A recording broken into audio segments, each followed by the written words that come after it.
Hello guys, so who am I? Your favorite Korean Noona. So you remember the earlier episode I tried to discuss on my own how I felt about Designated Survivor, right? And I asked for you all to recommend me whatever that you think are nice videos. And then I thought to spice it up. I got someone here. Ding ding ding. Right. So who are you? Venu, Why are you here? because we are going to talk about historical dramas today.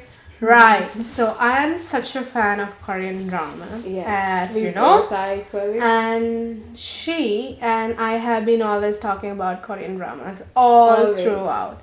So we thought that it would be a nice gesture for both of us to come together. Korean period dramas. Because they're so interesting. Like, I don't know. Me coming from our culture, it seems like the dressing was so overwhelming. And It's I mean, I don't know, their traditional costumes, they are so beautiful. Like, Yeah, they they look are. really beautiful when they wear them, It's and like- it gives it's like such a you're wearing such a humongous costume. mass of I know, mass like of a mass of clothing. clothes. Yeah, And yet- it must have and- been really hard to show it all of the. Yeah, You know. and I mean, even for the actors, you don't see actually their hair. Yeah, their And hair, they are wearing it's this just thing on the tied, top. and it's that hairstyle is Right. So, today I want to discuss about 3 time period dramas that actually it's 4. I will tell you what is the 4th one. I don't Yes. think you have watched the 4th one that I'm discussing about. So I want to discuss initially 3 of them, which I found so interesting, and then Venu, let us know your inputs. yeah. So I think on top of the list, the first ever historical drama that I watched was Jewel in the Palace. Changumi. So yeah, and I was so interested. I would not miss one episode. I would always run home and I would always watch the episodes, and it was one of the best, historical K-dramas. It was actually trending it in our was trending, country and a it lot. was- Like, I think it was translated And into it our was mother tongue. It was a really nice story. Like, so this girl, she gets promoted from one position to another and another and another. So it's a journey like that, and it has some, it was a nice drama. So that's where I got started with historical dramas, and afterwards there is Hwarang at the very top. Please get started on that. Okay, so if we start talking on Hwarang, I don't know where to start, because how many men were there? There was I think there was him. Kim, Right, yeah, she's counting. T and him. I think there was 5, ne? All Yeah, the male almost ones. like men. There was men, 6 men. Yeah, six men. It was mostly 6 or 5. Yeah. Something So like you know what, Hwarang is the story about how beautiful army of young men. Yeah, a beautiful army of young men. So I think the story was trying to prove that it's not only just the looks, with they can be really strong and really brave, putting aside their looks. So that's why they were chosen for their beauty, and they were serving the country. What was your reason to watch Hwarang? In all honesty. Yeah, in all honesty, it was that which drew me. Yeah, as so well. he's a member of BTS, and Because, this is great news. But then, you know what? I was like, you know how you feel like when you're in a maze, you don't know where to go. Where to go. Like, I know. And their faces, you know how they look alike, right? And it's so hard to identify and recognize who's who. The first but episode only thing of I knew Hwarang- was like all of them are so good looking. Yeah, that's for sure. So good looking. I know. I mean, it lived up to the tape. They were all so They were really so- good looking.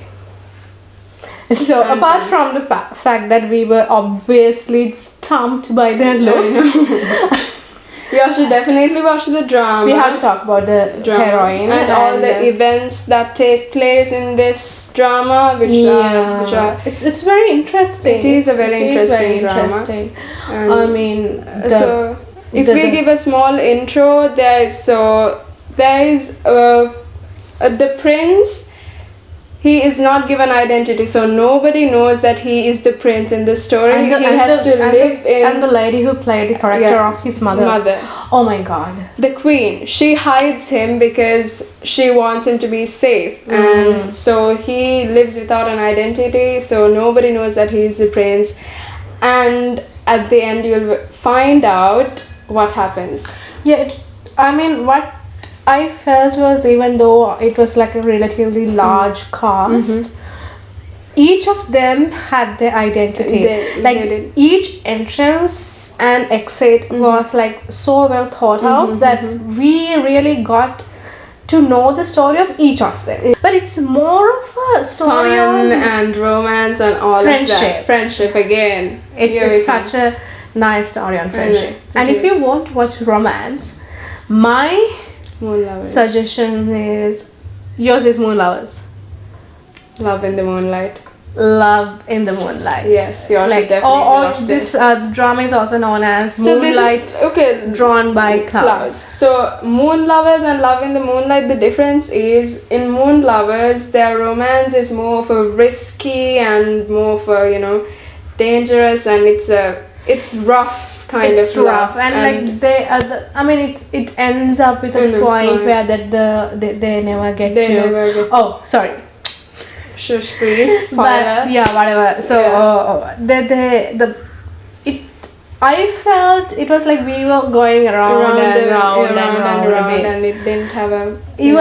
But I was hooked. Yes. I'm not telling it was bad. Yes. It was no way in it was bad. It was really good. Yes. I enjoyed it. I liked the third prince a lot. I know. So talking about Love in the Moonlight, on the other hand, this is more of a sweet and sweet love. Yeah, but with a twist. Yes. With a very interesting twist. With a very, very interesting It was an interesting twist for me after Coffee Prince. Have you watched Coffee Prince? No. So it all the people like me, you would know what I'm talking about. But Coffee Prince is actually now available on Netflix these days for you to watch if you want to watch it. It's I will not talk about it, but I'm just mentioning it. But Moonlight Drawn Under the Clouds was the second story that made me think of Coffee Prince. So those who have watched it will know what I'm talking about, but for those who give us an intro about it. It's like this. It's so there's this girl, but she gets to work for the princess. Oh, for the princess. For the princess, as the princess' personal caretaker, if I put it in that way.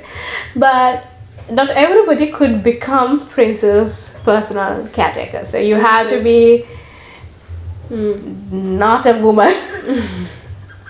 A eunuch, is it? Yeah, you have to become a eunuch. So, and it's so interesting. Okay. I'm going back to the story now. Yes.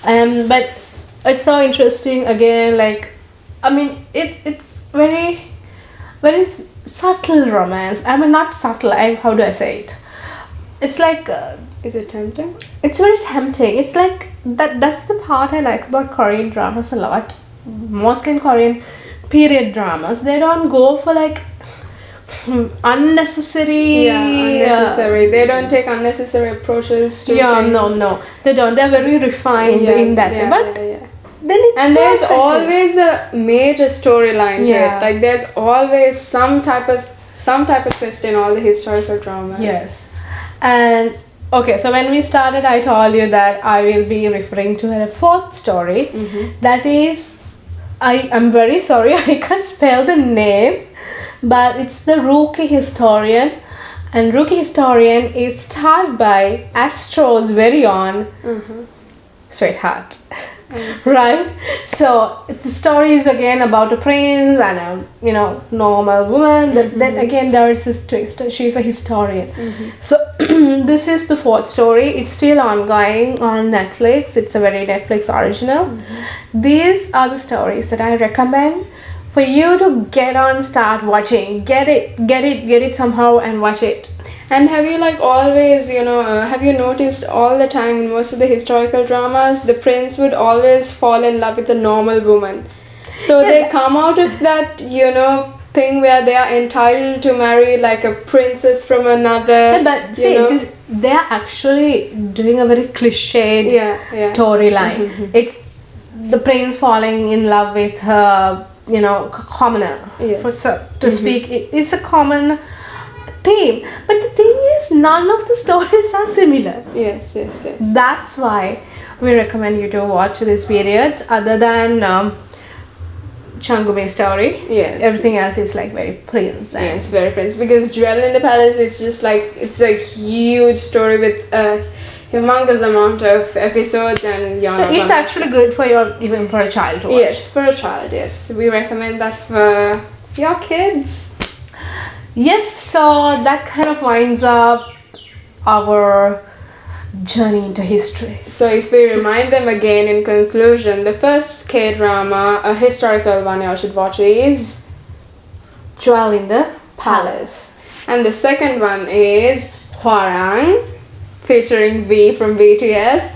And the third one is Love in the Moonlight with Park Bo-gum. And who's the fourth is Moonlight Lovers. Moonlight Lovers. Moon Lovers. Moon Lovers. Yes. Fourth is Moon Lovers. Obviously, Moon Lovers is also like a humongous cast, like Hwarang.